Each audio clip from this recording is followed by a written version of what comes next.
যাও রে বিবি আমার মেয়েকে বলো ওই আদহামের কাছে আমি আমার মেয়েকে বিবাহ দিতে চাই, সে কি রাজি না অরাজি গিয়া জিজ্ঞাসা করো। এমনি মা মেয়ের কাছে যাইয়া ডাক দিয়ে বলে রে মেয়ে, কত রাজা বাদশার ছেলেরা তোমাকে বিবাহ করতে আসছে, কিন্তু তুমি রাজি হও না। ইস্তেখারার নামাজ পড়ে তুমি আল্লাহর সাথে কি জেনে তুমি পরামর্শ করো, এই প্রস্তাবগুলি তুমি ফিরাইয়া দাও। এ মেয়ে, আজকে তোমার আব্বার দরবারে এমন একটি যুবক এসেছে ফলের ক্ষমা নেওয়ার জন্য। যুবকের নাম হলো আদহাম, তুমি তার কাছে বিবাহ বসবি কিনা? সুবহানাল্লাহ। মেয়ে আদহামের নামটা শোনার সাথে সাথে আনন্দে আত্মহারা হয়ে গেল, আর বলতে লাগলো আমার আম্মু, আমি যতদিন ইস্তেখারার নামাজ পড়েছি মহান আল্লাহ আমার স্বপ্নের যুগে আদহামের নামটাই বলেছে। সুবহানাল্লাহ। ভাই দোস্ত বুজুর্গ, দামুরা দক্ষিণ পাড়া মধ্যপাড়া বাইতুল নূর জামে মসজিদ ও মহল্লার যুবকবৃন্দের উদ্যোগে 2 দিন ব্যাপী কোরআন তাফসীরের মাহফিলের সম্মানিত সভাপতি দিগরে উলামায়ে কেরাম মুরব্বিন আযম পর্দার আলালের মা ও বোনেরা, আসসালামু আলাইকুম ওয়া রাহমাতুল্লাহ। সালাম দেওয়া কি সুন্নাত, সালামের জবাব দেওয়া কি ওয়াজিব। একটু আগায় আগায় বসে, জায়গা খালি জায়গা পুরো করে বসে, তাহলে শয়তান আমাদেরকে ডিস্টার্ব করতো না। আর যদি আমরা খালি জায়গা রাখিয়া সামনে পিছে বসি, তাহলে শয়তান আমরা ডিস্টার্ব দিব। ঠিক না বেঠি? একটু জোরে বলেন ঠিক না বেঠি? আর একটু জোরে বলেন ঠিক না বেঠি? শয়তানের পক্ষে না শয়তানের বিরুদ্ধে? শয়তানের পক্ষে যে যে থাকবে তারা হবে জাহান্নামী, আর যারা কোরআন সুন্নাহর পক্ষে থাকবে, কোরআনের পক্ষে থাকবে, আলেম ওলামার সাথে থাকবে, এই মাহফিলের সাথে থাকবে, তারা জান্নাতি। বলেন সুবহানাল্লাহ। এজন্য আমি যতক্ষণ পর্যন্ত আলোচনা করব, আপনারা ততটুকু সময় একটু আওয়াজ দিয়া সুবহানাল্লাহ আলহামদুলিল্লাহ বলতে পারবেন তো ইনশাআল্লাহ? এজন্য একটা নারে তাকবীর দেন, নারে তাকবীর। দামুরার মানুষ আমি কয়েকবার আইছি, গত বছর আইছি 2-3 বার, এর আগে আইছি 2 বার। তাহলে দামুরার মানুষের এই আওয়াজ গত বছর দেখলাম ফাটাইছে, তাহলে আপনারা আওয়াজ দিতে একটু জোরে, নারে তাকবীর, নারে তাকবীর। দ্বীন ইসলাম, দ্বীন ইসলাম তাফসীর মাহফিল, নারে তাকবীর। নায়ন ঠিক আছে, চলবো। একটু সাজ করে রইলাম, ঠিক আছে বেটি? ভাই দোস্ত বুজুর্গ, এটা জান্নাতের বাগান।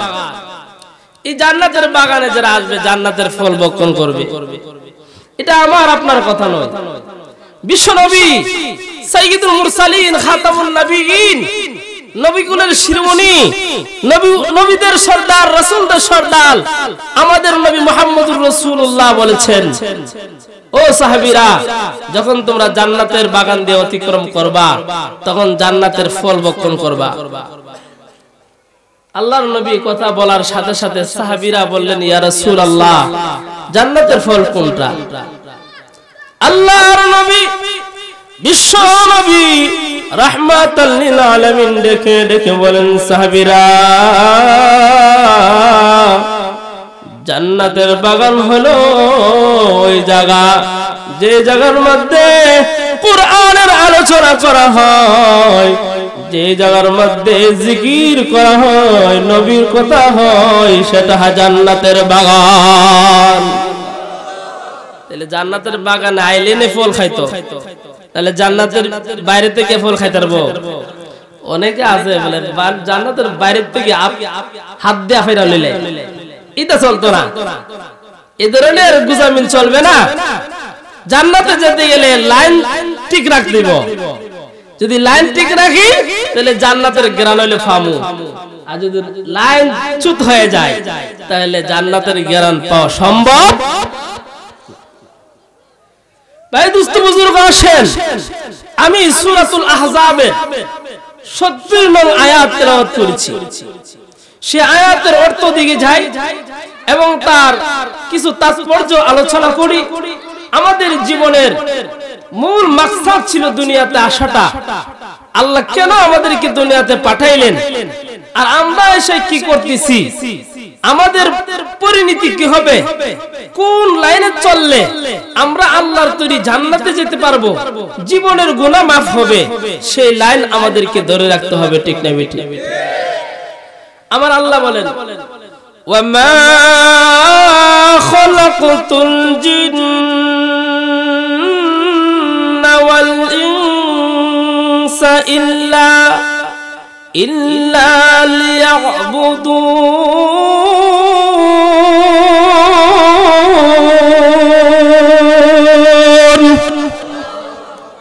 আল্লাহ বলেন, ও পৃথিবীর নর নারীরা, ও পৃথিবীর পুরুষ মহিলারা, যুবক যুবতীরা, ছেলে মেয়েরা, শুনো, আমি আল্লাহ তাআলা মানব জাতি আর জিন জাতি সৃষ্টি করেছি একমাত্র আমি আল্লাহর ইবাদত করার জন্য। কার ইবাদত? কার ইবাদত? না গাছের ইবাদত, না মাজারের ইবাদত, না বাবার ইবাদত, লালসার ইবাদত? যত রকমের বাবা দুনিয়াতে বাইছে হয়, ঈমান টিকে রাখা অসম্ভব। ঠিক না বেটি? এই জন্য ভাই ঈমান টিকে রাখতে চাইলে আল্লাহর নবী বলছেন, আমি তোমাদের কাছে 2টা কর্মসূচি দিয়ে গেলাম, এই কর্মসূচি অনুযায়ী যদি জীবন পরিচালনা করতে পারো তাহলে তোমরা জান্নাতি। বলেন সুবহানাল্লাহ। কি কর্মসূচি? আল্লাহ রাসূল বলেন, তারাকতু ফীকুম আমরাইন লান তাদিল্লু ওয়া মা তামাসসাকতুম বিহিমা কিতাবুল্লাহ ওয়া সুন্নাত রাসূলিহি। আল্লাহ বলেন, আল্লাহর নবী বলেন, আমি তোমাদের মধ্যে 2টা কর্মসূচি দিলাম, 2টা জিনিস রেখে গেলাম। একটা হলো আল্লাহর কিতাব, আর একটা হলো আমি নবীর সুন্নাত। কিতাব এবং নবীর সুন্নাত মোতাবেক যদি জিন্দেগি গঠন করতে পারো তাহলে তুমি দুনিয়াতে সুখী, আখিরাতের জীবনও তুমি সুখী। তাহলে দুনিয়ার জীবন সুখ সাকড়া আর না সানা কেডা? দুনিয়ার জীবনে সবাই সুখ চা, শান্তি চা, আখিরাতের জীবন সুখ চা, শান্তি চা। ও ভাই, সুখ আর শান্তি যদি আমি দুনিয়ার জীবনে চাই আর আখিরাতের জীবনে পেতে চাই তাহলে কোরআন সুন্নাহ অনুযায়ী আমার আর আপনার জীবন পরিচালনা করতে হবে। ঠিক না বেঠি? একটু জোরে বলেন, ঠিক না বেঠি? কোরআন সুন্নাহর বাইরে যদি চলেন জান্নাত পাইবেন না, সুখ আর শান্তি পাওয়া সম্ভব না। সুখ শান্তি পাওয়ার জন্য মহান আল্লাহ আদম পয়গম্বর থেকে নিয়ে মুহাম্মাদুর রাসূলুল্লাহ সাল্লাল্লাহু আলাইহি ওয়াসাল্লাম পর্যন্ত 1,24,000 পয়গম্বরকে আল্লাহ দুনিয়াতে পাঠাইছেন মানুষদেরকে শান্তির রাস্তা দেখানোর জন্য। ঠিক না বেটি? তাহলে আমরা নবী ছাড়া আর কিতাবুল্লাহ ছাড়া কোথায় যাব? যাওয়ার জায়গা আছে? যাওয়ার যদি জায়গা থাকে তাহলে জানগা। কোথায় যাবেন উসমান? আল্লাহর এই পৃথিবীর বান্দারের ভিতরে, এই পৃথিবীর দেওয়ালের ভিতরে আমার থাকতে হবে। ঠিক না বেটি? এ দুনিয়া সবই পর কবর যে তোর আসল ঘর এ দুনিয়া সবই পর কবর যে তোর আসল ঘর কেমনে সীতা থাকবে পরে শুধু মাটির বিছানা চিন্তা করে দেখো না কবরে কি যাইবে না চিন্তা করে দেখো না কবরে কি যাইবে না সেই কবরে আল্লাহ ছাড়া বন্ধু কেউ থাকবে না ঠিক না সেই কবরে আল্লাহ ছাড়া বন্ধু কেউ থাকবে না চিন্তা করে দেখো না কবরে কি যাইবে না এ দুনিয়া ছাড়িয়া কোথায় যাবে বাগিয়া এ দুনিয়া ছাড়িয়া কোথায় যাবে বাগিয়া মরণ তোমায় লইবে গিরি যতই করো বাহানা চিন্তা করে দেখো না কবরে কি যাইবে না চিন্তা করে দেখো না কবরে কি যাইবে না ঠিক না কবরে যাওয়া লাগবে তো কবর থেকে বাঁচতে পারবেন না এইজন্য কই বলেন আজান কানে শুনিয়া কেমনে তাকো বসিয়া আজান কানে শুনিয়া কেমনে তাকো বসিয়া নামাজ লাগিয়া কি তোর একটু মায়া লাগে না চিন্তা করে দেখো না কবরে কি যাইবে না চিন্তা করে দেখো না কবরে কি যাইবে না সেই কবরে আল্লাহ ছাড়া বন্ধু কেউ থাকবে না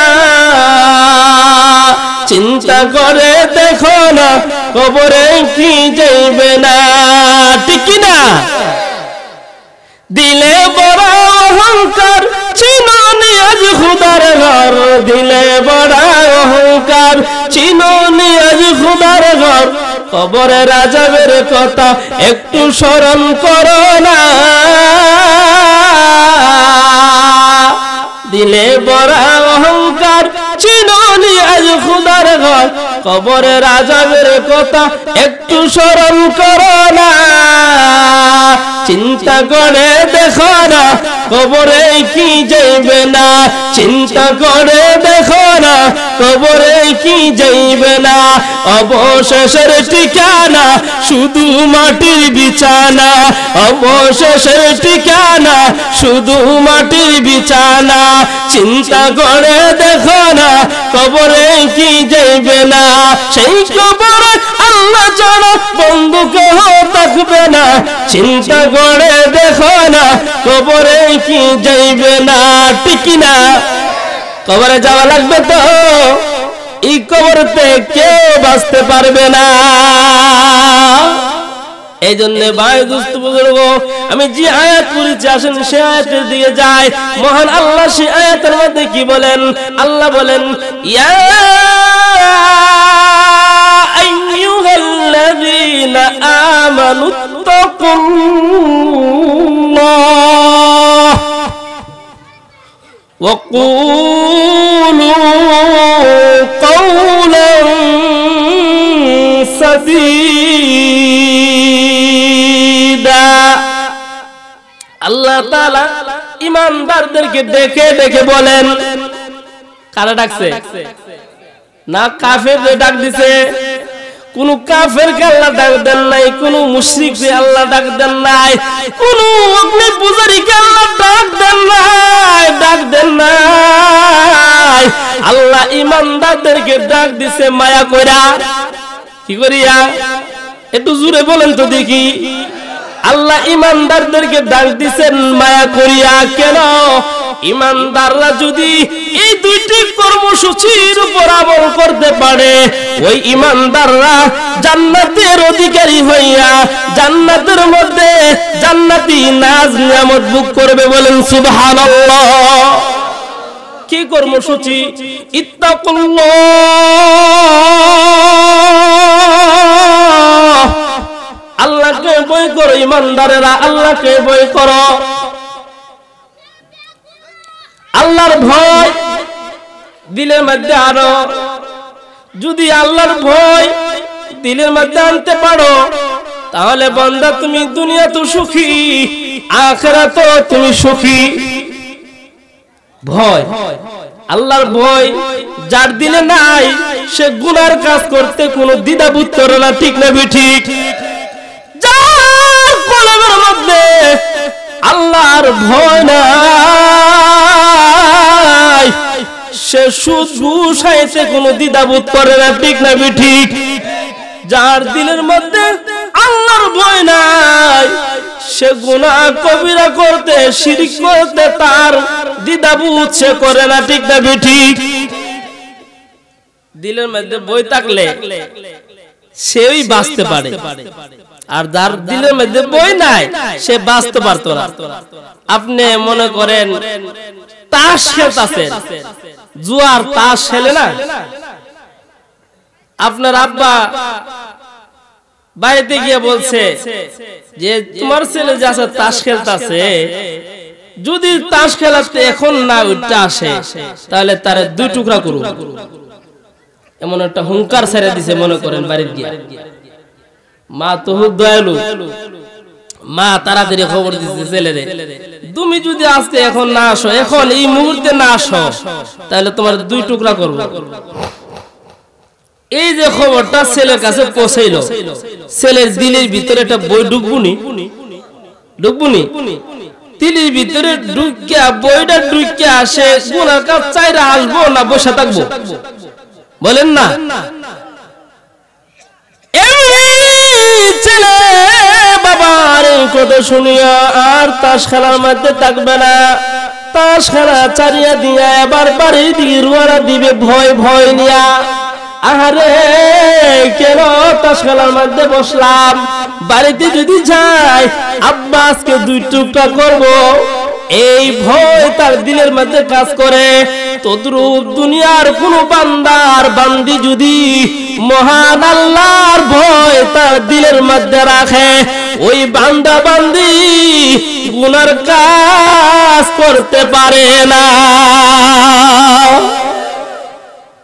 আল্লাহর ভয় যদি গুনার কাজ করি তাহলে খবর আছে কি তা জাহান্নাম, আর যদি গুনার কাজ থেকে ফিরে আসি তাহলে আমারে আল্লাহ দিব জান্নাত। বলুন সুবহানাল্লাহ। আল্লাহ এক আয়াতে বলে, ওয়া আম্মা মান খাফা মাকাম রাব্বিহি ওয়া নাহান নাফসা আনিল হাওয়া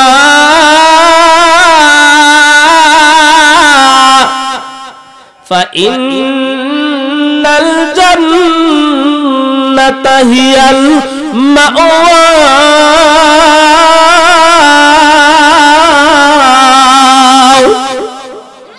আল্লাহ বলেন, যে ব্যক্তি তার পালনকর্তার সামনে দণ্ডায়মান হওয়াকে ভয় করিয়া গুনার কাজ ছেড়ে দেয়, গুনার কাজ করে না, নাফরমানি করে না, আল্লাহর অবাধ্য হয় না, আল্লাহ বলেন ফাইন্নাল জান্নাতা হিয়াল মাওয়া।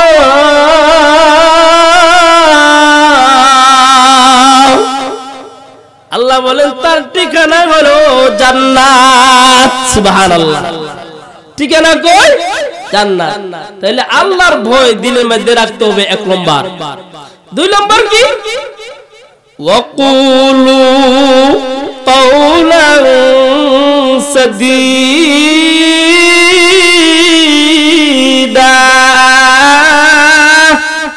সরল সঠিক সত্য কথা বলতে হবে। আজকে তো আমাদের মধ্যে মিথ্যা কথার অভাব নাই। আল্লাহ বলছে যে সত্য কথা বলো, সরল সঠিক কথা বলো, তাহলে তোমাদেরকে আল্লাহ পুরস্কার দিব। কি পুরস্কার আসতেছে আয়াতে। 1 নম্বর হলো আল্লাহর ভয়, 2 নম্বর হলো সরল সঠিক সত্য কথা বলা। তাহলে আল্লাহর ভয় যার ভিতরে কাজ করবে সে কোনোদিন গুনাহ করতে পারবে না। এক যুবকের নাম হলো আদহাম। হযরত আদহামের নাম আপনারা শুনছেন না?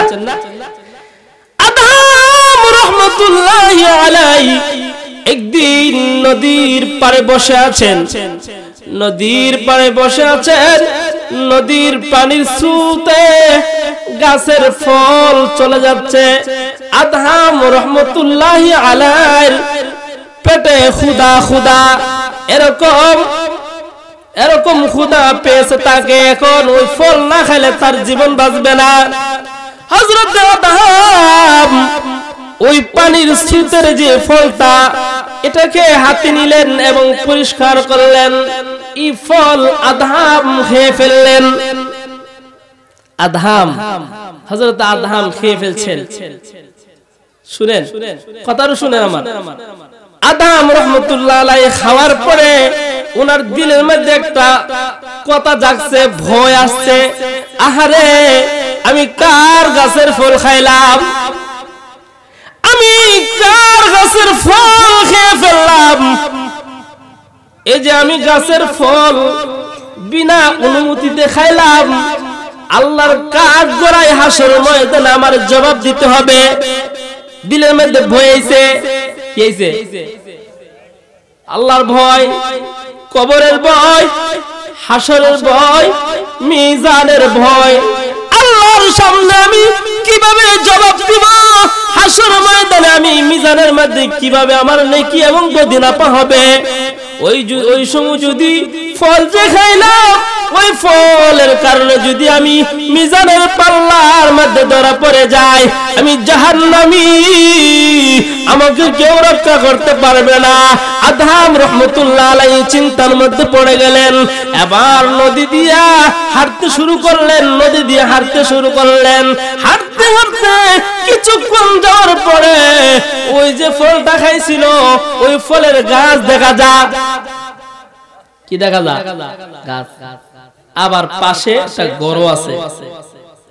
আদহাম রাহমাতুল্লাহ আলাইহি এবার গরের ভিতরে বাড়িতে ঢুকবে কিভাবে? আমরা যে বাড়িতে রুহি, বিভিন্ন বাড়িতে গ্রামগঞ্জের মধ্যে বাড়িতে রুহি, সালাম সারে ঢুকে যাই, অমুক আসুনি, এরকম বিভিন্ন রকমের কথা বললে ঢুকে যাই। আল্লাহ শরীয়ত দিছে, তুমি যদি একজন বাড়িতে একজন অপরিচিত ব্যক্তি বা হোক বা পরিচিত ব্যক্তি হয়, তার ঘরে তুমি ঢুকতে গেলে আল্লাহ বিধান দিছে আগে দাও সালাম। আয়াতি আসসালামু আলাইকুম ওয়া রাহমাতুল্লাহ, সালাম দাও আগে। সে সতর্ক হয়ে যাবে, তার লেবাস ঠিক করে ফেলবে। তুমি সালাম দাও, আল্লাহর বিধান। নবীজি যে মেরাজে গেলেন, যাওয়ার পরে আল্লাহ জিজ্ঞাসা করেছেন, এ আমার বন্ধু, আপনি আমার জন্য কি আনলেন? আল্লাহর নবী বলেন, আত-তাহিয়াতু লিল্লাহি ওয়াস-সালাওয়াতু ওয়াত-তাইয়্যিবাত। আল্লাহ আমার শারীরিক ইবাদত, মালি ইবাদত, যত রকমের ইবাদত আছে সব আপনার জন্য হাদিয়া নিয়ে আইছি। বলেন সুবহানাল্লাহ। আল্লাহ কি দিয়েছে? সর্বপ্রথম নবীরে, আমার নবীরে, আপনার নবী আল্লাহ স্বয়ং সালাম দিয়েছে। নাম ধরে সালাম দিয়েছে নাকি? কইছে এ মুহাম্মদ সালাম, এমনি কইছে। আগে আল্লাহ তার নবীরে সালাম দিয়েছে, বলছেন আসসালামু আলাইকুম, আসসালামু আলাইকা আইয়ুহান নাবিয়্যু, হে নবী আপনার প্রতি সালাম। আর আমরা চৌধুরী সাহেব আসসালামু আলাইকুম, আব্দুল করিম সাহেব আসসালামু আলাইকুম। সালামের কোন নিয়ম না, আল্লাহ নবীর শিক্ষা দিয়েছে আসসালামু আলাইকা আইয়ুহান নাবিয়্যু, ও মুহাম্মদুর রাসূলুল্লাহ আপনার প্রতি সালাম, আপনার প্রতি শান্তি শান্তি। আমরা নবীর তরিকা আমরা ভুলে গেছি।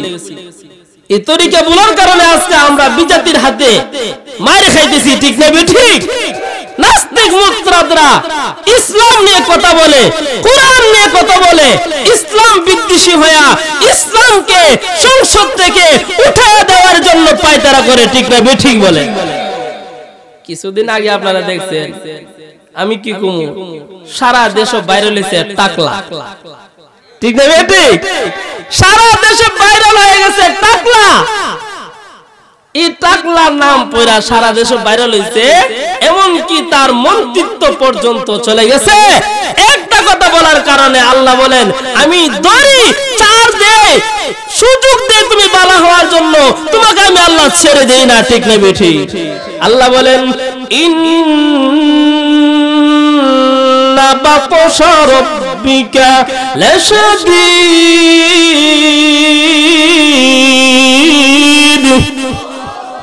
আল্লাহ বলেন নিশ্চয়ই আপনার রবের দয়া বড় কঠিন, যখন ধরে ফেলবে তখন আর ছাড়বে না।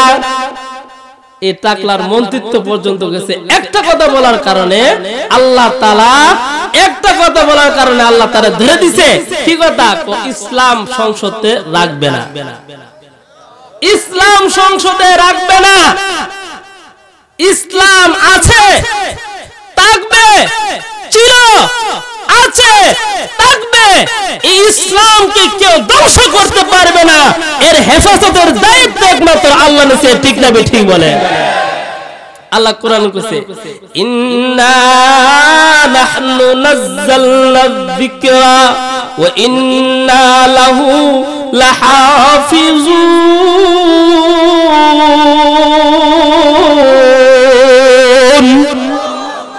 এই কোরআন নাজিল করছে কেডা?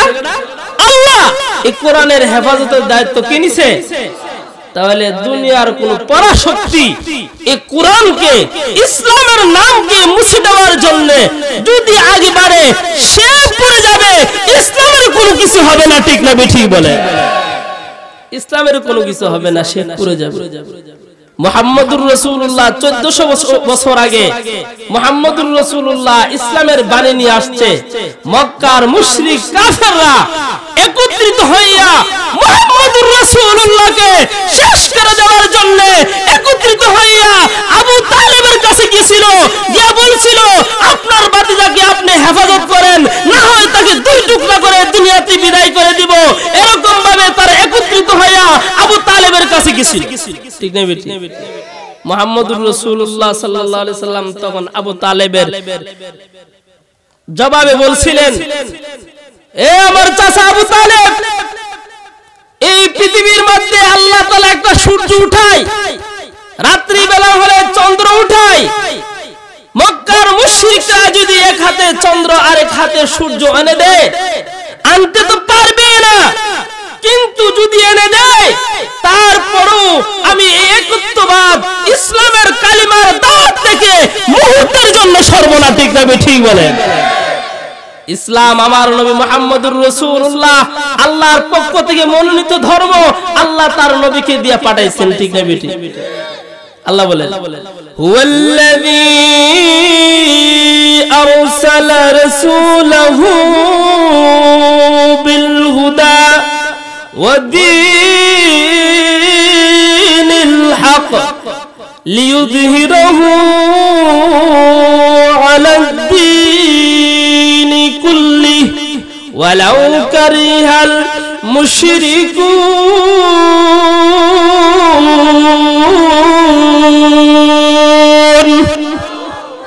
আল্লাহ বলেন নবীরে পাঠাইলাম ইসলাম ধর্ম দিয়ে, হেদায়েতের বাণী কোরআন দিয়ে।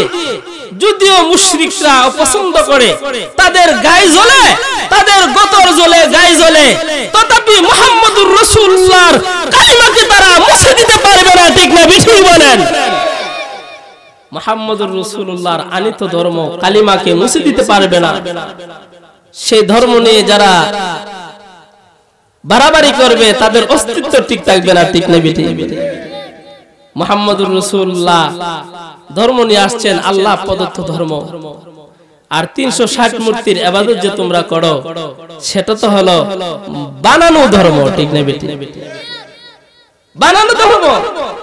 মূর্তি নিজের হাতে বানায়া এটারে আল্লাহ আল্লাহ করো, এটার পূজা করো। আমরা তো এমন খোদার পূজা করি, এমন খোদার ইবাদত করি যে খোদাকে দুনিয়াতে কোনো চর্ম চক্ষে কারো পক্ষে দেখা সম্ভব না, ঠিক না বেটি? এই জন্য এক নম্বর কর্মসূচি হলো আমার আল্লাহ বলেন ইয়া আইয়ুহাল্লাযীনা আমানু তাকুল্লাহ, হে ঈমানদারেরা আল্লাহকে তোমরা ভয় করো। আল্লাহর ভয় আদহামের দিলের মধ্যে এসে গেল। আদহাব রওনা দিছে বাড়ির মধ্যে যাইয়া সালাম দিছে আসসালামু আলাইকুম ওয়া রাহমাতুল্লাহ এমনি একটা বৃদ্ধা মহিলা বের হয়ে আসছে আয়া বলেন বাবা কেন তুমি আমার ডাক দিলা এমনি আদহাব দেখে দেখে বলেন এ মা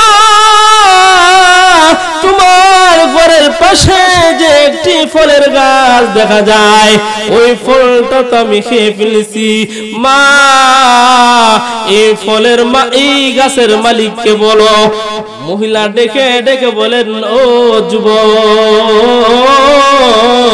এই গাছের মালিক আমি এবং বলখের বাদশা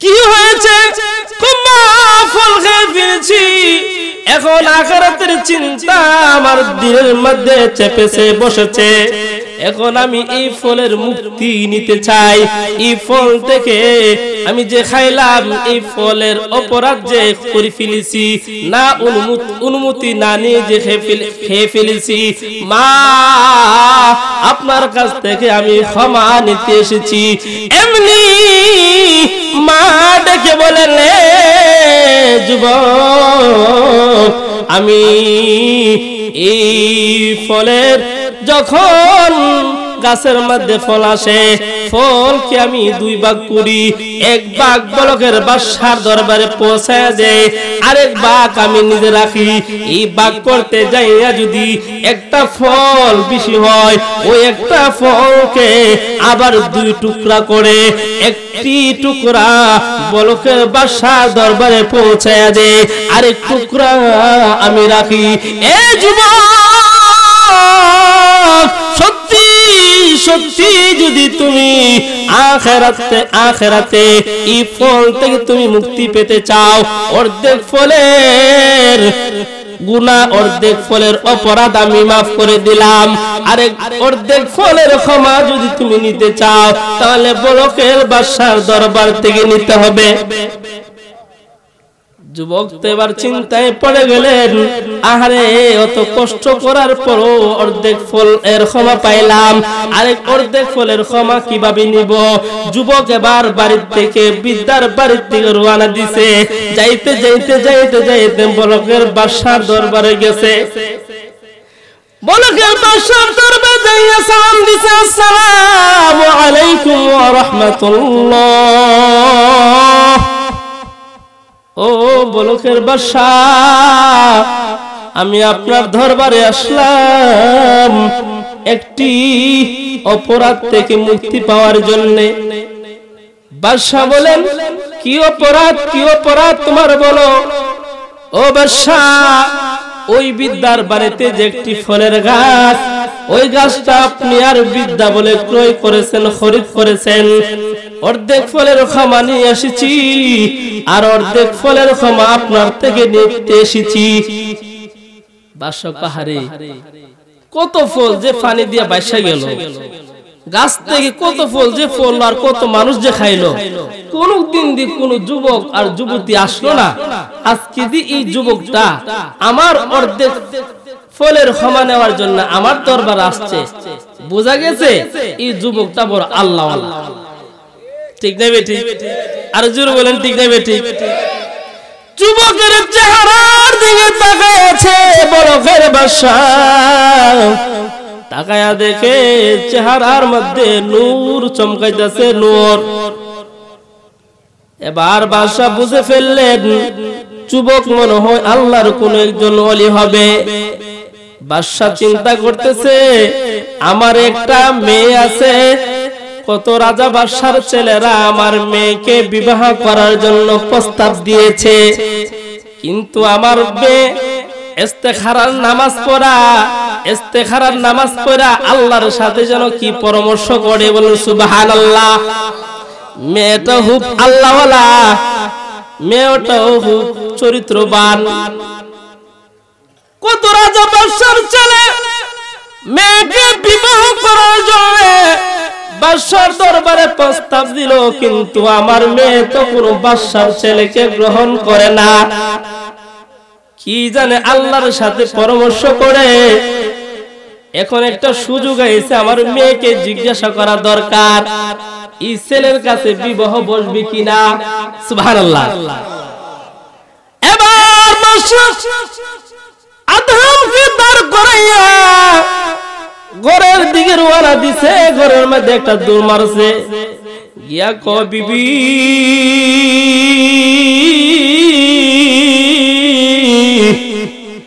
কত গাছ কত ফল বাইশা গেল পানি দিয়া, কত ফল মানুষ খাইলো, কোন যুবক কিন্তু মাপ নিতে আসলো না। এ বিবি আজকে আমার দরবারে এমন একটি যুবক আসছে আমার গাছের ফলের ক্ষমা নিতে। বিবি কত রাজাবাসার ছেলেরা আসলো আমার মেয়েকে বিবাহ করতে, কিন্তু আমার মেয়ে রাজি হলো না।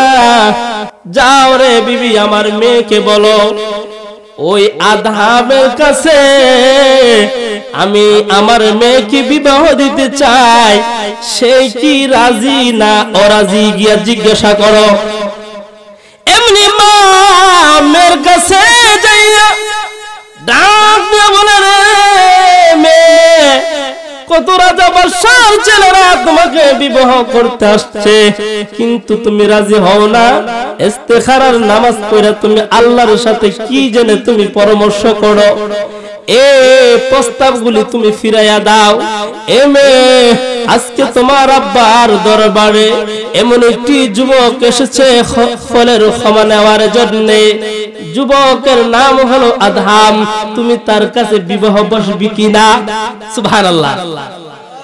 মেয়ে আদহামের নামটা শোনার সাথে সাথে আনন্দে আত্মহারা হয়ে গেল, আর বলতে লাগলো, আমার আম্মু, আমি যতদিন ইস্তেখারার নামাজ পড়েছি, মহান আল্লাহ আমার স্বপ্নের যুগে আদহামের নামটাই বলেছে। সুবহানাল্লাহ। এ আমার মেয়ে, ও আমার আম্মা, আদহামের নামটাই আমার কানে এসেছে। আমার বাবাকে গিয়া বলো, ও আদহামকে আমি আমার প্রাণের স্বামী বানায়া নিতে চাই। এমনি আদহাম দাঁড়ায় আছে, বাদশার দরবারে খবর গেল। বাদশার দরবারে খবরে যাওয়ার পরে বাদশা ডেকে ডেকে বলেন, এরে আদহাম, তুমি যে অর্ধেক ফলের ক্ষমা নিতে এসেছো, তোমার অর্ধেক ফলের ক্ষমা আমি করে দিব। একটা শর্ত হলো, তুমি আমার মেয়েকে বিবাহ করতে হবে। সুবহানাল্লাহ। এ আদহাম, আমার মেয়ে রাজি হয়ে গেছে, তোমার কাছে বিবাহ বলবে। ও আদহাম, আমার মেয়েকে বিবাহ করতে হবে। যদি আমার মেয়েকে বিবাহ করো, তাহলে আমি তোমাকে ক্ষমা করে দিব। আর আদহাম জেনে রাখো, আমার কোনো ছেলে নাই, আমার একটা মেয়ে, আমি তোমার কাছে বিবাহ দিব। আমার পরে আমি এই রাজত্বটা তোমার হাতে বুঝাইয়া দিব। রাজত্ব বুঝাইয়া দিব। আল্লাহ ওয়ালারা দুনিয়ার পাগল না, কি ঠিক নেবে ঠিক। আদহাম চিন্তার মধ্যে পড়ে গেল, আহারে কি করু, এখন বিবাহ করে নিয়ে আবার আরেক কেসে পড়ি। এখন খুব চিন্তার মধ্যে লাগছে। আদহাম মনে মনে ভাবল, না দুনিয়াতে যদি বিবাহ করিও, যদি আমি আখিরাতের সম্বল জুড়াইতে পারি, আখিরাতে আমি মুক্তি পাইতে পারি, দুনিয়াতে না বিবাহ করে ফেললাম। আদহাম রাজি হয়ে গেলেন। সংক্ষিপ্তে বলতেছি, আদহাম রাজি হয়ে গেলেন, বিবাহ হয়ে গেল। এবার স্বামী স্ত্রীকে দুজনকে একটি ঘরের মধ্যে ঢুকায়া দিল। আদহাম স্ত্রীর ঘরে যাইয়া স্ত্রী দিয়ে তাকায় না। আদহাম এবার নামাজে দাঁড়ায় গেছে। আমরা কি করলাম? যৌবনের তাড়না নিয়া যুবক তার প্রেমিকাকে বিবাহ করে, ঠিক না বেটি? এখন প্রেম প্রীতি যেমন ভাবে শুরু হয়েছে, মনে হয় আর কয়েকদিন পরে কিয়ামতের লক্ষণটা তো দেখা যাইতেছে, কিয়ামত হয়ে যাইব। প্রেম প্রীতি, আল্লাহ প্রেমের কারণে, প্রেমিকার কারণে আমাদের গ্রামে এক লোক ফাঁস লাগছে। এক বলেন না নাউজুবিল্লাহ। এক যুবক, তার বাবা তাকে বিদেশে যুবক এক মেয়ের সাথে প্রেম করছে, এই প্রেমিকারে আরেক জায়গায় বিয়া দিলা। ওখানে খবর শুন না এই যুবক ফাঁস লাগছে, তারা ডাকা লয়ে গেছে। ব্রাহ্মণবাড়িয়া রাখে না, ডাকা লয়ে গেছে। তেন বুঝেন তো দেখি, এ তুই যুবক, তোর যৌবন আছে, তোর আব্বা আম্মা সবই বুঝে, তোর সময় হইলে তো তোর আব্বা আম্মা তোর এমনি বিয়া করে, ঠিক না বেটি? কি কর, ঠিক না বেটি?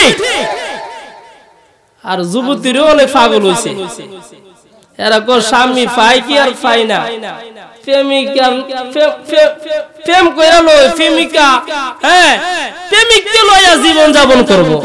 কারণ দেশের মধ্যে একটা জরিপ হইছে, কি জরিপ কমু, একটা জরিপ হইছে যে একটা ছেলের পিছনে 4টা করে মেয়ে পড়ে। কটা কইরা? 4টা করে মেয়ে পড়ে। এখন মহিলার মাথা তো, মেয়ের মাথা তো নষ্ট। আর বয়স তো যাইতেছে গা, যদি প্রেম না করি তাহলে তো স্বামী পাইতাম না। এই প্রেম করে মহিলারা, এই চিন্তা তার দিলের মধ্যে ঢুকে, মাথার মধ্যে ঢুকে, আল্লাহর ভয় না থাকার কারণে, ঠিক না বেটি? এবার যুবক, আদহাম যুবক, সে যৌবন নিয়া ওই স্ত্রীর ঘরে ঢুকলেন, আর যুবতী তার যৌবন নিয়া স্বামীর কাছে গেলেন। কিন্তু আদহাম মেয়ের দিয়ে তাকায় না, স্ত্রী দিয়ে তাকায় না, না তাকাইয়া নামাজের মধ্যে মশগুল, সারা রাত্রি আল্লাহর ইবাদতের মধ্যে কাটায় দিছে। একদিন নয়, 2 দিন নয়, 3 দিন নয়, 4 দিন নয়, 5 দিন নয়, 7ম দিন 7 দিন কাটায়া দিলেন। মেয়ে তার মনের আকাঙ্ক্ষা মিটানোর জন্য স্বামীর কাছে বিবাহ বসছে। 7 দিন পরে মার কাছে যায়, বলে মা, এমন একটি যুবকের কাছে আমাকে বিবাহ দিছো মা। যুবকের হাত ধরিয়া আল্লাহর তৈরি জান্নাতে যেতে পারবো, বলেন সুবহানাল্লাহ। ও মা, আমি আমার যৌবনের তাড়না নিয়া আদহামের কাছে বিবাহ বসলাম, কিন্তু আদহাম ইবাদতের মধ্যে 7টা দিন কাটায়া দিল, আমার দিকে তাকায় না মা। এই যুবক বড় আল্লাহওয়ালা, যুবকের হাত ধরে আমি আল্লাহর তৈরি জান্নাতে যেতে পারবো, বলেন সুবহানাল্লাহ। বাদশার দরবারে খবরে গেল, বাদশা আদহামকে ডাকলো, এ আদহাম আসো, তুমি যদি ফলের খাবার নিতে চাও তাহলে আমার মেয়ের হকটা দিয়ে দাও। সুবহানাল্লাহ। বিয়া করার পরে স্ত্রীর মনের চাহিদা মিটানো এটা একটা হক। এই মিয়া কি ইসলামের বিধান, এটা হক। আদহামরে ডাকছে, হক আদায় করো, নাইলে ফলের খাবার পাইতা না। এবার ক্ষমা নেওয়ার জন্য আদহাম তার স্ত্রীর সাথে রাত্রি যাপন করলো। তাহাজ্জুদের সময় যখন হইছে, তাহাজ্জুদের নামাজ পড়ার জন্য আদহাম গোসল করিয়া পবিত্র হইয়া এবার নামাজে দাঁড়াইছে। কি দাঁড়াইছে? নামাজে দাঁড়াই গেছে আদহাম। নামাজে দাঁড়াইয়া আদহাম চিন্তা করতেছে যে আমি যে এই সময়টা কিছুক্ষণ সময় আল্লাহর ইবাদত চাইরা আমার স্ত্রীর বিছানায় কাটাইলাম, এখন স্ত্রীর বিছানায় মজা বেশি না চাই নামাজের মজা বেশি? ইব্রাহিম বিন আদহাম যুবক চিন্তা করতে শুরু করে দিল, স্ত্রীর বিছানায় মজা বেশি না চাই নামাজের মধ্যে মজা বেশি? আদহাম নামাজ পড়ে চিন্তা করে, নামাজ পড়তেছে আর চিন্তার মধ্যে লেগে গেছে। আদহাম এবার একটি সিদ্ধান্ত পেয়েছে। কি সিদ্ধান্ত? যাই নামাজের মজা আর স্ত্রীর বিছানায় যে মজা, স্ত্রীর বিছানা থেকে যাই নামাজের মধ্যে যে মজা, এই মজাটা হলো আকাশ পাতাল ব্যবধান। সুবহানাল্লাহ। এমনি আদম এমন একটা চিৎকার দিয়েছে, এক চিৎকারে সে দুনিয়াতে বিদায় হয়ে গেছে। সে আল্লাহর প্রেমিক হইয়া আল্লাহ তাআলার মহব্বত আপদের মধ্যে পড়িয়া দুনিয়ার মধ্যে ফল থেকে মুক্তি পাওয়ার জন্য, ফলের অপরাধ থেকে মুক্তি পাওয়ার জন্য বিবাহ করিয়া আল্লাহর তৈরি জান্নাতের অধিকারী হয়ে গেছে। সুবহানাল্লাহ। তাহলে দুনিয়া থেকে মুক্তি পাওয়া, আখিরাত অর্জন করার জন্য আল্লাহ তাআলা আমাদেরকে পাঠাইছেন। এই জন্য আল্লাহ বলছেন, ইয়া আইয়ুহাল্লাযীনা আমানুত্তাকুল্লাহ ওয়া কুলু কাওলান সাদীদা। এই বান্দারা আল্লাহকে ভয় করো, গুনার কাজ ছেড়ে দাও, এরকম ভাবে আল্লাহর নাফরমানি ছেড়ে দাও, হারাম হয় না, হালাল ভাবে চলো, আর কুলু কাওলান সাদীদা, আর সরল সঠিক কথা বলো, সত্য কথা বলো। যদি তুমি এই দুইটা কর্মসূচি আল্লাহর কোন বান্দা আর বান্দি মানতে পারে, আল্লাহ তাআলা বলেন তার দুইটা পুরস্কার আল্লাহ দিবে। সুবহানাল্লাহ। কয়টা পুরস্কার? দুইটা। এক নম্বর পুরস্কার হলো ইউসলিহ লাকুম আ'মালাকুম ওয়া ইয়াগফির লাকুম যুনুবাকুম। আল্লাহ বলেন দুনিয়াতে তুমি চলতে ফিরতে যত অপরাধ করেছো, নামাজ পড়েছো, ইসলামের বিধান মানছো, এর ভিতরে তুমি কিছু অপরাধ করেছো, আমি আল্লাহ কুদরতি হাতে তোমার অপরাধগুলি সঠিক করিয়া অপরাধের জায়গার মধ্যে আমি আল্লাহ নেকে পরিপূর্ণ করে দিব। আর এটা কি? ওয়ায়াগফির লাকুম যুনুবাকুম, আমি আল্লাহ তোমার জিন্দেগীর গুনাহ maaf করে দিবে। বলুন সুবহানাল্লাহ। এই দুইটা পুরস্কার। এরপরে আয়াতে আল্লাহ বলেন, ওয়া মান ইউতিইল্লাহ ওয়া রাসূলাহু ফাকাদ ফাযা ফাওজান আযীমা।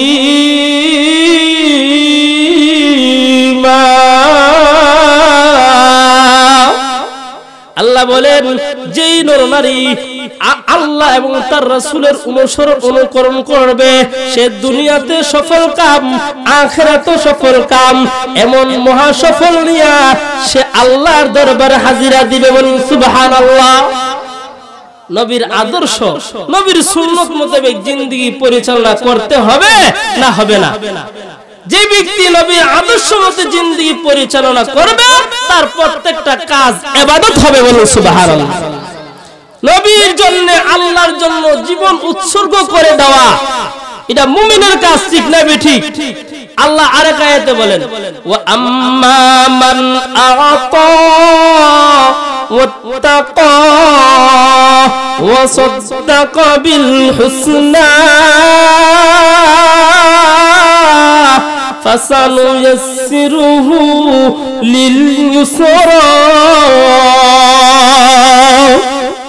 যে ব্যক্তি আল্লাহর জন্য নিজের জীবনকে উৎসর্গ করে দিবে, জীবনকে কুরবান করে দিবে, ওয়াত্তাকা এবং আল্লাহকে ভয় করবে, এবং যত নেক কাজ আছে নেক কাজের সমর্থন করবে এবং সত্য কথা বলবে, আল্লাহ বলেন ফাসানুয়াসসিরুহু লিল ইউসরা, আমি আল্লাহ তাআলা তার জান্নাতে যাওয়ার রাস্তাকে সহজ করে দিব। সুবহানাল্লাহ। একজন সাহাবীর নাম ছিল, নবী যখন মদিনায় গিয়েছেন তখন দুইজন ছোট ছোট সাহাবী, একজনের নাম হলো মুআজ আর একজন হলো মুআব্বিস, তারা দুই ভাই নবীরে জিজ্ঞাসা করছেন, ওগো আল্লাহর নবী বলেন তো দেখি মক্কার মধ্যে সবচেয়ে বড় কষ্ট আপনাকে কে দিয়েছে? আল্লাহর নবী দেখে দেখে বলেন, রে যুবকরা কেন তোমরা চাইতেছো? নবী বলেন, না আমরা চাইতেছি। আল্লাহর নবী বলেন, মক্কার মধ্যে সবচেয়ে বেশি কষ্ট দিছে আমারে আবু জেহেল। কারা দিছে? আবু জেহেল। এবার দুই ভাই খুশি হইয়া দৌড়াইয়া বাইরে দিকে যাইতেছে। এক ভাই আরেক ভাই কইতেছে, ভাই ভবিষ্যতে যদি যুদ্ধের কোনো ডিক্লার দে তাহলে যুদ্ধের মধ্যে শরীক হইয়া আমরা আবু জেহেলের সাইজ করব। তার নাম সাহাবীর নাম হলো মুআজ এবং মুআব্বিস, দুই সাহাবী। কিছুদিন পরে বদরের যুদ্ধের ডিক্লার দিচ্ছে নবী। কাতার বন্দী হয়ে সাহাবীরা যুদ্ধে যাওয়ার জন্য রেডি হয়েছে। নবীজি বাছাই করতেছেন। মুআজ এবং মুআব্বিস তারা দুই ভাই গিয়া হাজিরা দিছে। বড় ভাই দিতে অনুমতি, যাও যুদ্ধের ময়দানে যাও, তুমি যাইতে পারবা, তোমার বয়স হয়েছে। ছোট ভাইরে অনুমতি দিছেন। এখন ছোট ভাই তো কান্না শুরু করছে, ভাইরে তোর সাথে যে আমার একটা ওয়াদা ছিল যে আবু জেলে শেষ করব, তাইলে আমি তো যুদ্ধে যেতেছি না। এখন আল্লাহর নবী, বিশ্ব নবী রাহমাতাল লিল আলামিনের দরবারে ছোট ভাই যায় বলেন, ও নবীজি, আমার ভাইকে যুদ্ধে যাওয়ার জন্য অনুমতি দিবেন গো নবী, আমাকে যুদ্ধে যাওয়ার অনুমতি দিতে হবে। নবীজি ডাক দিয়ে বলেন, রে ছোট ভাই, তোমার যাওয়ার কোনো বয়স হয় নাই, তুমি যুদ্ধের ময়দানে যেতে পারবে না। এমনি ভাই, ছোট ভাই নবীকে ডাক দিয়ে বলেন, নবী, আল্লাহর নবী, আগো বিশ্ব নবী রাহমাতাল লিল আলামিন, আমার ভাইয়ের সাথে আমারে কুস্তি লাগা দেন। যদি আমি কুস্তিতে শক্তিতে আমার ভাইকে হারায়া দিতে পারি, আমাকে যুদ্ধে যাওয়ার অনুমতি দিবেন কিনা? আল্লাহর নবী খুশি হয়ে বলেন, ঠিক আছে, তোমাকে যুদ্ধে যাওয়ার জন্য অনুমতি দিব, তোমার বাইরে যদি তুমি কুস্তিতে হারায়া দিতে পারো। সুবহানাল্লাহ। এবার ছোট ভাইকে বড় ভাইয়ের সাথে কুস্তি লাগায়া দিলেন, কুস্তির মধ্যে লাগায়া দিলেন। ছোট ভাই বড় ভাইয়ের ধরে ডাক দিয়ে বলেন, ভাইরে আমি জানি তোমার সাথে আমি শক্তি দিয়ে পারবো না ভাই। আরে ভাই, মক্কা নগরীতে আবু জেহেল আমার নবীরে কষ্ট দিছে, আমার নবীরে অনেক কষ্ট দিছে। আমরা দুই ভাই প্রতিজ্ঞা করলাম, ওই আবু জেহেলকে বদর যুদ্ধে মেরে হত্যা করে শেষ করব। বাইরে তোমার অনুমতি দিছে নবী, আমার অনুমতি দিছে না, আমার মনের আকাঙ্ক্ষাটা পুরো হবে না। আরে ভাই, আমি যখন তোমার গলার মধ্যে জড়িয়ে ধরবো, এমনি করে তুমি জমিনের মধ্যে পড়ে যাবা, আর আমি এরকম ভাবে তোমার বুকের মধ্যে বসে যাব। ভাই, আল্লাহর নবী আমরা দুনো বাইরে যুদ্ধে যাওয়ার অনুমতি দিবে। এরে ভাই, আমার মনের আশাটা পুরো হবে। এমনি কুস্তির মধ্যে লেগে গেলেন। ছোট ভাই বড় ভাইরে ফালাইয়া দিছে, ফালাইয়া এরকম বুকের মধ্যে বসে গেছে। আল্লাহর নবী দুজনকে যুদ্ধে যাওয়ার অনুমতি দিছে। সুবহানাল্লাহ। বদরের যুদ্ধে যখন মুআজ এবং মুআব্বিস তারা দুই ভাই বদরের যুদ্ধের মধ্যে গেলেন, হযরতে আব্দুর রহমান ইবনে আউফ থেকে হাদিস বর্ণিত। আব্দুর রহমান ইবনে আউফ রাদিয়াল্লাহু তাআলা আনহু বদরের যুদ্ধের মধ্যে এরকম ভাবে পজিশন নিয়ে দাঁড়িয়ে আছে। মুআজ এবং মুআব্বিস আব্দুর রহমান ইবনে আউফের কাছে গিয়ে বলে, চাচা যুদ্ধ শুরু হবে, আপনি পজিশন নিয়ে দাঁড়িয়ে আছেন, একটা কাজ করেন, আবু জেহেল কোনটা একটু দেখায়া দেন। আব্দুর রহমান ইবনে আউফ রাদিয়াল্লাহু তাআলা আনহু এখন চিন্তার মধ্যে পড়ে গেলেন, আরে আমি একটা পজিশন নিয়ে দাঁড়ায় আছি, যুদ্ধ করব, এখন যে দুই বাচ্চা আয়া দাঁড়াইছে, যুদ্ধ শুরু হইলে দুই বাচ্চার অবস্থা কি হবে, আমার বা অবস্থা কি হবে? আবার চাইতেছে আবু জেহেল দেখাই দিতে। কারণটা কি? দেখে দেখে বলেন, ও চাচা আবু জেহেলকে দেখায়া দেন। আবু জেহেল আমার নবীর কষ্ট দিছে, আমার নবীরে অনেক যন্ত্রণা দিছে। আবু জেহেলকে শেষ করে দেওয়ার জন্য আমরা দুই ভাই আসছি, যুদ্ধ লেগে গেল। এমনি আব্দুর রহমান ইবনে আউফ রাদিয়াল্লাহু তাআলা আনহু এমনি আঙ্গুল দিয়ে দেখা দিলেন, দেখো আবু জেহেল ওইটা। বাস পাখির মতন মুআজ এবং মুআব্বিস গিয়া তার উপর আক্রমণ শুরু করার জন্য প্রস্তুতি নিল। আবু জেহেল ঘোড়ার উপরে, ছোট ভাই ছোট ছোট মানুষ, তারা ঘোড়ার মধ্যে উঠতে পারে না। এমনি আবু জেহেলের গর্দানও লাগবে না, ছোট মানুষ তো ইতা করতেছে, খালি ফাল দিতেছে। একবার দেখে দেখে বলেন, ভাই আবু জেহেলকে যদি মারতে হয় এমনি মারা যাবে না, একটা কাজ করো, গুড়ার যে পাও গুলি আছে কেটে ফেলো, গুড়ার পাও যদি কেটে দিতে পারি আবু জেহেল জমিনের মধ্যে পড়ে যাব, এমনি আবু জেহেলের উপর আক্রমণ করা আমাদের জন্য সহজ হবে। এমনি পাগুলি কেটে দিলেন, আবু জেহেল জমিনের মধ্যে পড়ে গেলেন।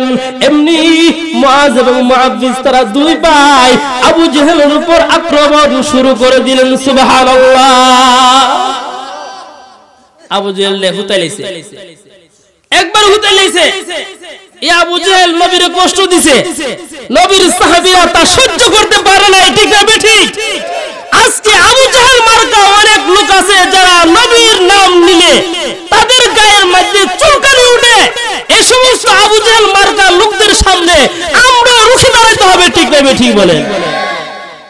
মুআজ এবং মুআব্বিস তারা দুই ভাই সাইজ করছে। একজন সাহাবীর নাম ছিল আব্দুল্লাহ ইবনে মাসউদ রাদিয়াল্লাহু তাআলা আনহু। আব্দুল্লাহ ইবনে মাসউদ নবীর পেয়ারা সাহাবী ছিলেন। যখন সূরা আর রহমান একসাথে আল্লাহর নবীর কাছে নাযিল হলেন, আব্দুল্লাহ ইবনে মাসউদ 7-8 বছরের ছেলে, সে সূরা আর রহমান তেলাওয়াত করলেন এবং সূরা আর রহমান মুখস্থ করে ফেললেন। বলেন সুবহানাল্লাহ। 7-8 বছরের ছেলে আব্দুল্লাহ ইবনে মাসউদ আর রহমান সূরা মুখস্থ করে ফেললেন। যখন মুখস্থ করছে সাথে সাথে যে আবু জেহেলের বাড়ির কাছে গিয়া পড়া শুরু করছে। আর রহমান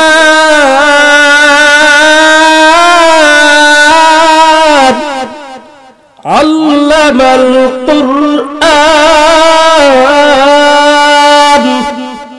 খালাকাল ইনসান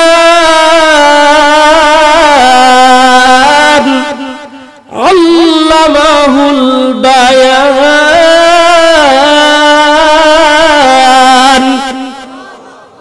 আর রহমান সূরা তেলাওয়াত করতেছেন কার দরজার সামনে? আবু জেহেলের সামনে। আবু জেহেলের দরজার সামনে আর রহমান তেলাওয়াত করে আবু জেহেলের গতরের মধ্যে চুলকানি শুরু হইছে। কে রে আমার ঘরের দরজায় আল্লাহর কালাম আর রহমান সূরা পড়তেছ, কে তুমি? ঘরের দরজা খুলিয়া আর রহমান সূরা যিনি পড়ছিলেন আব্দুল্লাহ ইবনে মাসউদকে দূর দাওয়াইছে। আব্দুর রহমান ইবনে আউফ দুইয়া যেতেছে গা। এই আবু জেহেলের কিছু ছেলা ফেলা, কিছু লোক যায় আব্দুল্লাহ ইবনে মাসউদের ধরছে, ধইরা সেরা ফিটাইছে, কানে দিয়া রক্ত বের করছে। আল্লাহর নবীর কাছে জিবরাইল আমির উপস্থিত। আব্দুল্লাহ ইবনে মাসউদের খবর নবীজির কাছে গেলেন। নবীর কাছে সংবাদ যাওয়ার পরে আল্লাহর নবী কান্না শুরু করে দিছে।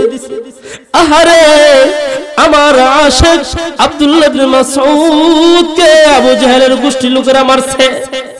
নবী কান্না করতেছে আর জিবরাইল আমিন হাসতেছে। নবী বলেন, জিবরাইল তুমি কেন হাসতেছো? আমার প্রিয় সাহাবী, আমার একটা আশিক রে আবু জেহেল মারছে আর তুমি হাসতেছো, আমার চোখে দিয়ে পানি বইতেছে। এমনি জিবরাইল বলেন, ও আল্লাহর নবী আমি হাসি না, মহান আল্লাহ এই ঘটনা দিকটা হাসতেছে। বলেন সুবহানাল্লাহ। বদরের যুদ্ধে আবু জেহেল মুআজ এবং মুআব্বিস যখন শুয়ায়ে দিল, আবু জেহেল এখনো দম গেছে না, লড়তাছে। আব্দুল্লাহ ইবনে মাসউদ রাদিয়াল্লাহু তাআলা বদর প্রান্তর দিয়ে যাইতেছে। 8 বছরের বাচ্চা বদর প্রান্তর দিয়া বদর ময়দান দিয়ে যাইতেছে। গিয়া দেখে আবু জেহেল লড়তাছে।